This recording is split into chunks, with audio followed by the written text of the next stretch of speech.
जैसे रोजे रखना, नमाज पढ़ना, उस तरह से करती थी। मुझे अल्लाह चाहिए, मुझे मजहब नहीं देखना। मजहब को अगर अल्लाह मिले, अल्लाह ने कहा है कि तुम हमारे बच्चे हो सब, ये मजहब तो बनाए दीवारें हैं। संत रामपाल जी की शरण में आने से मीट क्या हम कोई चीज़ नहीं छूते हैं, मीट तो मीट रही है, कुछ भी नहीं छूते हैं। जो मौलवी थे तो वो ये कहते थे कि अल्लाह है, तो अल्लाह कौन है ये कोई नहीं बताता था कि अल्लाह इसने देखा है। वो कहते थे कि अल्लाह जो है नूर है। ये जो नमाज करते हैं तो उस ये सिर्फ एक आयत है, कलमा है, इससे कोई लाभ नहीं होने वाला है।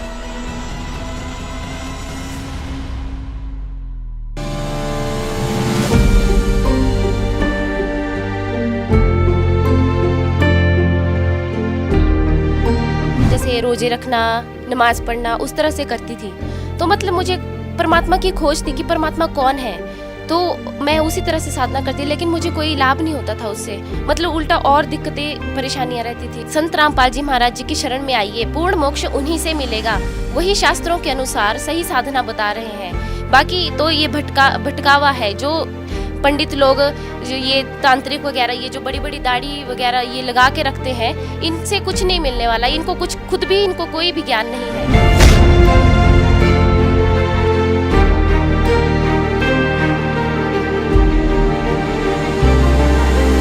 संत रामपाल जी महाराज जी ने लिखा था उसमें कि वो अल्लाह, जिसने लिखा सूरत फुरकानी 25 के 58-59 में लिखा है कि वो अल्लाह कबीर है। तो मैंने उसमें जब मिलाया ना कुरान शरीफ में कि ये कुरान मजीद है ही, तो मैंने पढ़ा तो उसमें स्पष्ट लिखा था वो अल्लाह जिसने 6 दिन में दुनिया बनाई और 7वें दिन तखत पर विराजा, वो अल्लाह कबीर है। उसकी खबर किसी बाखबर से पूछो, वो सारा संसार का पूरा ब्यौरा बताएगा। वो तत्वदर्शी संत है। तो हमने कहा ये संत रामपाल जी महाराज जी तो आम इंसान है, ये कैसे हो सकता है कि अल्लाह ही हो। तो मैंने फिर अल्लाह से दुआ की कि मालिक मुझे अल्लाह ये बताओ कि आप कौन हो हकीकत में। तो मैं ये सोचा कि मेरे नूर ये कहते हैं लोग, नूर रखाते हैं, ये दाढ़ी है इसे नूर कहते हैं। तो मैंने कहा ये नूर ही आपका है, ये नूर ही देखते हैं, तो मेरी दाढ़ी गायब हो जाए अगर आप अल्लाह हो तो मैं रात में सोया और कुरान शरीफ भी पढ़ी। तो मैं सुबह जब जागा ना तो उसमें मेरे बालों में जलन सी हो रही थी। तो मैंने आईना देखा तो उसमें बाल मेरे दाढ़ी के गायब हो गए। मैंने कहा अल्लाह तो आप लग तो रहा थोड़ा है संत रामपाल जी महाराज जी। फिर मैं गया आश्रम, मैंने देखा वहाँ जाके उन्होंने नामदान का मुझे फार्म दिया, उसमें लिखा था इतने नियम निभाना है। तो हमने वहाँ जाए देखा कि यहाँ तो सब वास्तविक में अल्लाह के यहाँ तो सब एक ही समान होते हैं, एक ही समान सब है यहाँ। मुझे अल्लाह चाहिए, मुझे मजहब नहीं देखना। मजहब को अगर अल्लाह मिले, अल्लाह ने कहा है कि तुम हमारे बच्चे हो सब, ये मजहब तो बनाए दीवारें हैं, इनको तोड़ो। और अल्लाह को अगर चाहिए इबादत करनी है तो शास्त्र के अनुकूल करो, तब लाभ मिलेगा। और संत रामपाल जी महाराज जी के जब नाम जितना लिए हमने, तब पता लगा कि हाँ अल्लाह की ऐसी इबादत की जाती है। सर जब मैं नमाज भी पढ़ता था और रोज़े भी रखता था, तब मेरे आँखों के सामने मेरा बेटा 10 दिन का मेरा बेटा ख़त्म हो गया था। तब मैंने सोचा था कि ये नमाज भी पढ़ता हूँ और सब रोज़े भी रखता हूँ और हमारा बेटा हमारे सामने ख़त्म हो जाता है। तो हमारे दिल में ये हुआ कि जब हम अपने बच्चों के लिए इतनी मेहनत करते हैं और हमारे बच्चे हमारे ही सामने मर जाते हैं, तो इन बच्चों के लिए हम शायद धन जोड़ें ये दुनिया की, तो अल्लाह की ऐसी इबादत करें जो हमें मरना और जीना ना पड़े। संत रामपाल जी की शरण में आने से मीट क्या हम कोई चीज़ नहीं छूते हैं, मीट तो मीट रही है, कुछ भी नहीं छूते हैं। यहाँ आने से मुझे इतना लाभ है, ये बीड़ी सिगरेट गुटखा ये सब चीज़ें, मांस मदिरा ये चीज़ नहीं, बिल्कुल ये छूना भी नहीं है। ना तो हमारे सतगुरु रामपाल जी महाराज जी का ये आदेश है कि जो शिष्य इसको निभा पाए वही भक्ति करे और वही नाम ले। तो नाम भक्ति वही करता है जो सारे नियम निभाता है।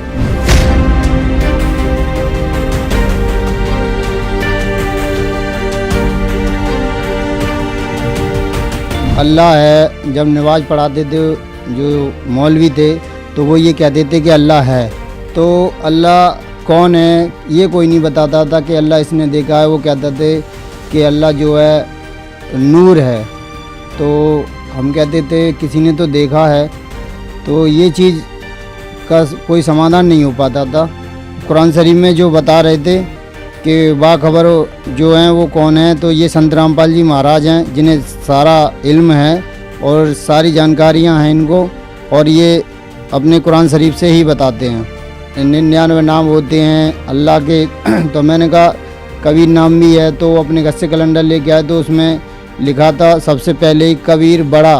तो हमने कहा देखो इसमें भी लिखा है, कुरान शरीफ में भी कई जगह कबीर की जगह बड़ा कर दिया है। तो हमने कहा देखो ये छुपाने की वजह से इसमें बड़ा बड़ा करके लिख दिया है।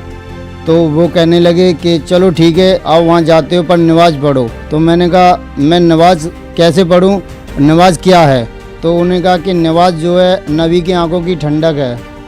तो मैंने कहा फिर इसके बाद मुझे अल्लाह से क्या मिलेगा, वो तो नबी ले लेंगे, जो मेरी कमाई है मेरी जो नेकियां हैं वो तो नबी से पास चली जाएंगी, तो फिर आगे मेरा कैसे आगे होगा। तो वो चुप हो गए कि तू बेकार है, तेरी मत काट दी गई है, तू बिल्कुल बेकार हो गया है और तू बहुत बेकार है और तू गलत चला गया, वहाँ पर हिंदुओं के समाज में चला गया है, तो ये समाज से निकाल देंगे। तो मैंने कहा निकाल दो कोई बात नहीं। तो लड़ाई भी हुई थी, मैं घर छोड़ के चला गया था, 1 महीने बाद आया।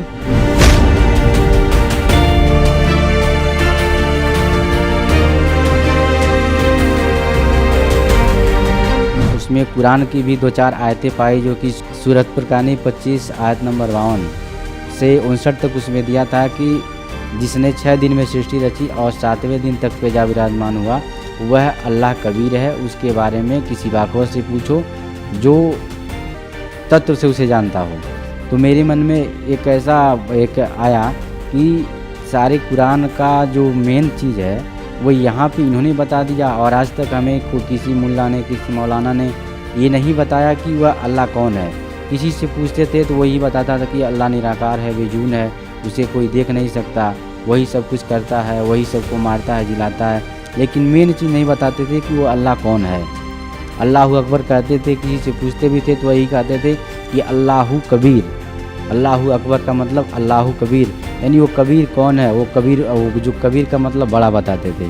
लेकिन वो स्पष्ट ये नहीं कह पाते थे कि वो जो कबीर है वही पूर्ण परमात्मा है जो काशी में आए थे, वो ये नहीं बताते थे। वह कबीर का अर्थ बड़ा बताते थे। मैंने कई मुल्लाओं से मौलानों से पूछा तो नहीं बताए, और हमारे जो नबी है उनको भी नहीं जानकारी हुआ। लेकिन संत रामपाल जी महाराज ने हमें सारे कोड वर्ड खोल के बताए। आज तक जितने हमारे समाज के मुस्लिम धर्म के मौलाना साहब हैं, चाहे मुल्ला साहब हैं, काजी साहब हैं, उन्होंने इतना ही बताया कि कुरान को सिर्फ पढ़िए, उसकी जो अरबी लैंग्वेज है सिर्फ उसको पढ़िए, समझाते नहीं है, बताते नहीं है कि इसका अर्थ क्या है, मतलब क्या है, वो अल्लाह कौन है, उसकी पाने की विधि क्या है, कैसे मिलेगा। वो इतना ही बताते हैं कि वो जो खुदा है बेजून है, निराकार है, उसे कोई देख नहीं सकता है, और वही सब कुछ करता है, धरता है, सबको मारता है। लेकिन संत रामपाल जी महाराज ने ज्ञान गंगा पुस्तक में, जीने की राह पुस्तक में, सारी जितनी पुस्तकें हैं सब में उन्होंने खोल खोल के बता दिया कि कुरान शरीफ के सूरा 25 आयत नंबर